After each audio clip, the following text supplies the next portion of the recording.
In this video, we'll be replacing brake rotors on a Ford Explorer. First thing you want to do is remove the wheels.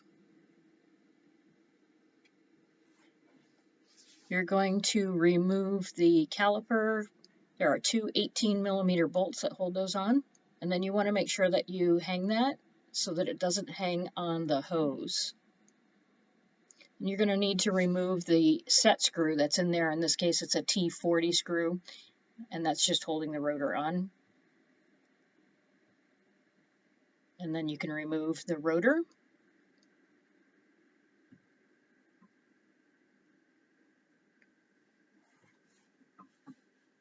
If you're going to be replacing or putting that rotor back on and just having it cut, then you want to make sure you clean all the surfaces, remove all the rust.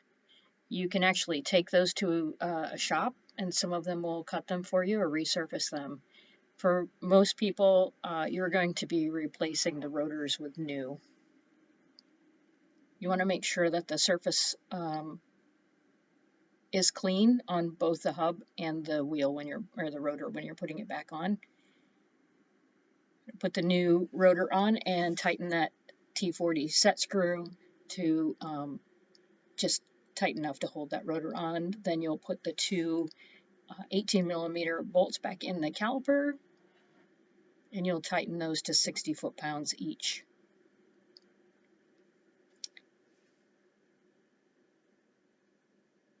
In this one, he's removing the rear rotor as well. Same thing, you're going to take out two 15mm bolts.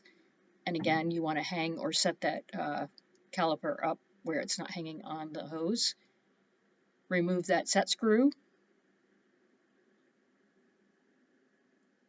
And then just remove your rotor.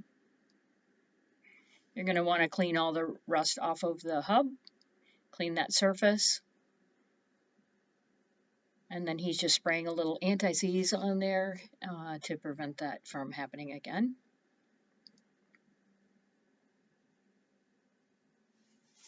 And you'll put on the new rotor. You want to make sure you line up the hole where the set screw goes.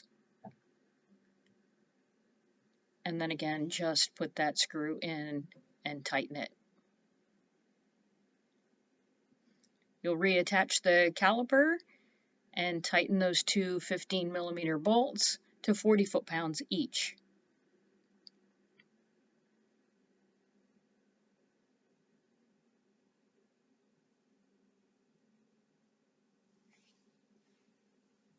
Once you have those tightened, you can put the wheels back on and tighten those lug nuts.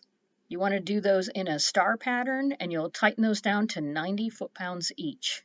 And you're all set.